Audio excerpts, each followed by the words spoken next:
Give us a teaching lesson for the ladies out there. Yeah. Like if you've got it bottling up, because this is what happens a lot. Full responsibility, but the women will get snippy. They'll rather than actually confront the situation, they'll just be nitpicking, whatever, do this, do that. And I never forget you saying in the Emerge conference, if they keep telling the light bulb, fix the light bulb, guess what? Maybe because the light bulb needs to be changed, or like you said something, like you went off on us. Yeah. Well, I think I learned because I would get very angry. I think that was my go-to. And I'd never felt these feelings before. Nobody had ever made me as mad as my husband made me. So this was shocking for me too, to realize that there was this psycho living on the inside of me. Oh my gosh. And God, it was a really great moment for the Lord to come in and go, well, Leanne, like you actually, what you're communicating or trying to communicate is truth, but your message is being lost because of the way you're communicating it. So you have a legitimate case, but what you're saying is not heard and received because it's packaged in anger and, like this snippy, uncouth way where you are putting a demand on your husband and it's coming out in a way that he's not able to receive it. And then he will judge you for the way you're delivering the message and reject the message. And so he actually had to say to me, do you want your husband to actually get what you're telling him? Or do you want it to be all about your bad behavior? I'm like, I want him to get what I'm telling him. And so I had to learn how to communicate. Just through necessity. In order to get my point across, I have to learn. So I had to learn there are times to talk to my husband and times not to. There are times when I need to speak up and times when I need to shut up. And to bring up valid things in a heated, tense moment, it never goes well. So I would find times when things were peaceful and less chaotic and he wasn't carrying the weight of the world on his shoulders. And I would say to him instead, there's something I really want to talk to you about that's important to me. And I would say it when he was calm and when I was calm. And then I would communicate and it was well received, as opposed to bringing up something in the heat of an argument or when he's already got a million things on his mind. So it just feels like another thing and then it ends up in fireworks. I learned the art of how and when to communicate, because at the end of the day, I wanted him to hear what I was saying. I didn't want to fight him. I wanted reconciliation. I wanted change. So in order to get the change I wanted to see, I had to be smarter about how I communicated things and when I communicated them. And I had to remove accusation from my conversation and ask questions or speak from the heart in a non-whiny, emotional way. And that was hard because I could be whiny and emotional, and most women can. And I would have to come from reason. And I think that's an important thing for ladies to understand. Like whiny and emotional, it doesn't translate to men.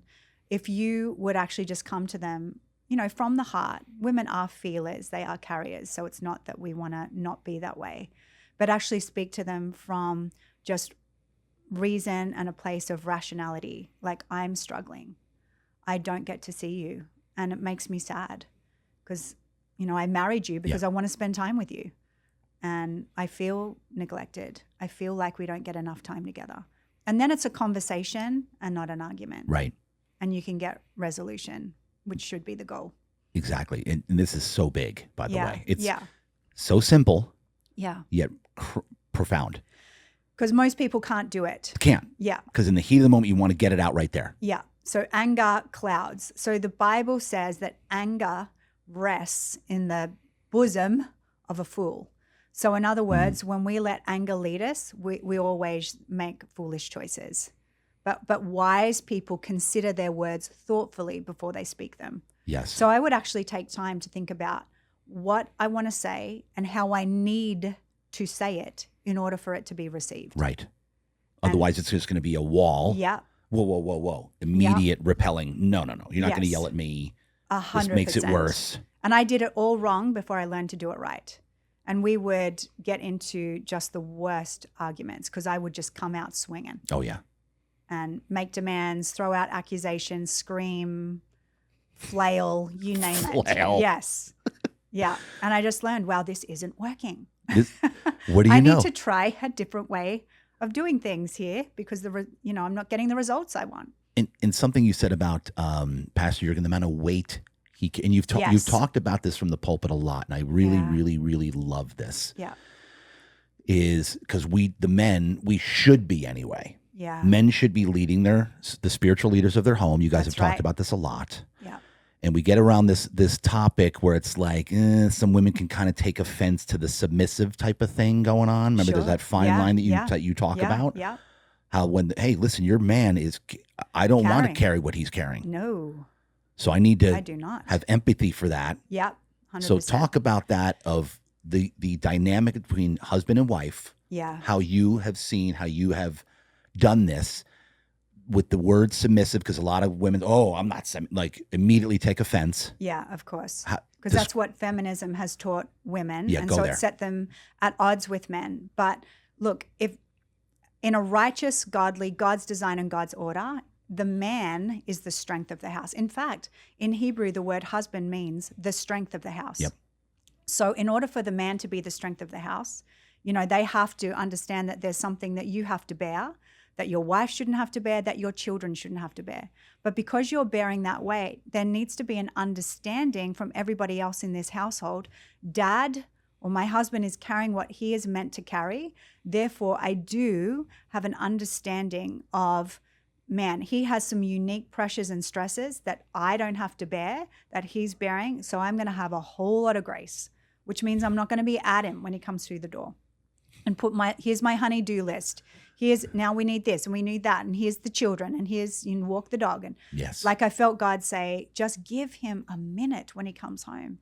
It's like you're waiting at the door with your honey-do list of all the things that need to be done and all the feelings he needs to feel. Just let him breathe. Let him rest. Now he'll go into the garage and either work out or hit some golf balls in the backyard or something like that, just to decompress from the day. And I know, just let him be. And then when he'll come in, when he's ready, and will be decompressed, and then we can have any conversation we need to have in the right time, but not the wrong time.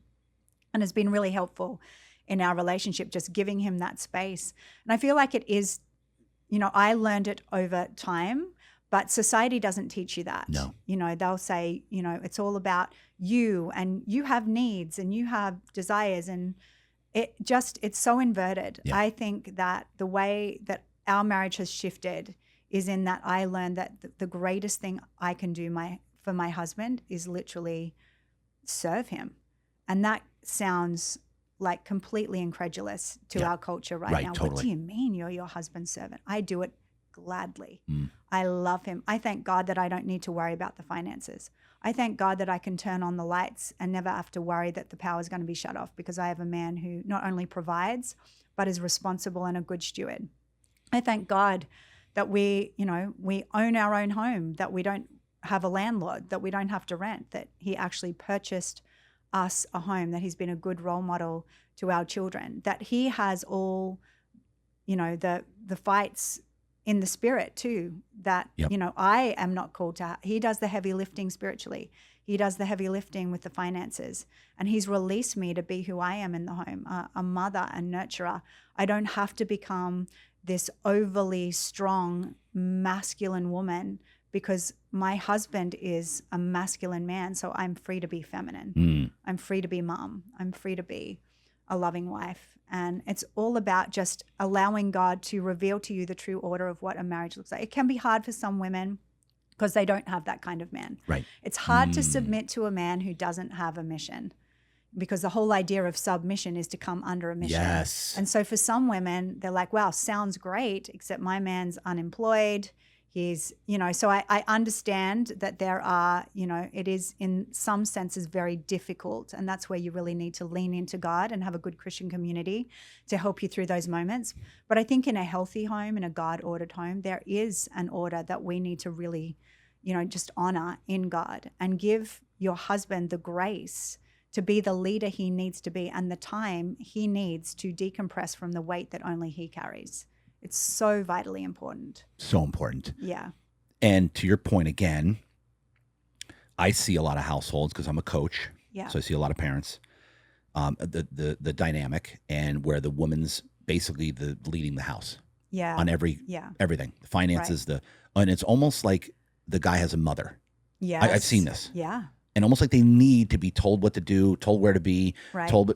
It's very common. Yeah. Yeah. Where's this coming from? What do you do? What does the woman do? Like, because woman's exhausted after a while. Like, I'm not only the woman, but now I'm playing the role of the man. Right. So I think it comes from two areas. One thing is the lack of good male role models.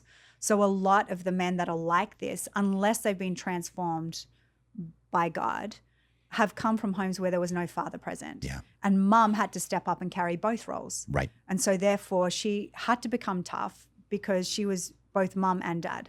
She was both nurturer and provider.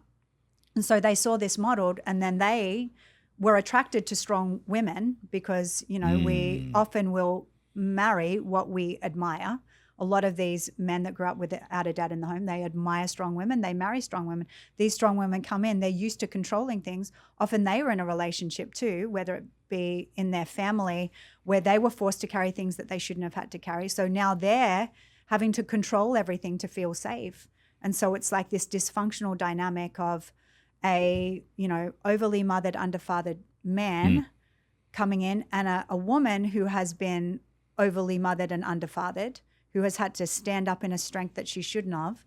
And so they come together, and now you've got this dynamic of the woman rules the roost and the man just does what he's told, and she makes all the decisions, and he's just adult who, you know, your wish is my command. A tool. Yeah, a tool. Yeah. Yeah, the perfect word. And it's sad because the woman isn't happy. Deep down, even though she wants to control things because it makes her feel safe, because women use control as a measure to feel safe. Really, I say control is just fear dressed up in a tuxedo. Yeah. So they control things to feel safe, and the man is used to having a woman call the shots and everything. So here they are. But that woman is actually, she's unhappy at her core. She doesn't want to have to do it. And on the inside of her would be a resentment, but then she can't let go of control, because if she lets go of control, she feels unsafe. So it's this cycle of dysfunction that keeps repeating until the man stands up and actually says to her, I know that you were raised in a culture where you had to do everything for yourself. And you were taught that unless you controlled it, then, you know, things would fall apart and you would be unsafe. But I want you to know that with me, you don't need to have that fear.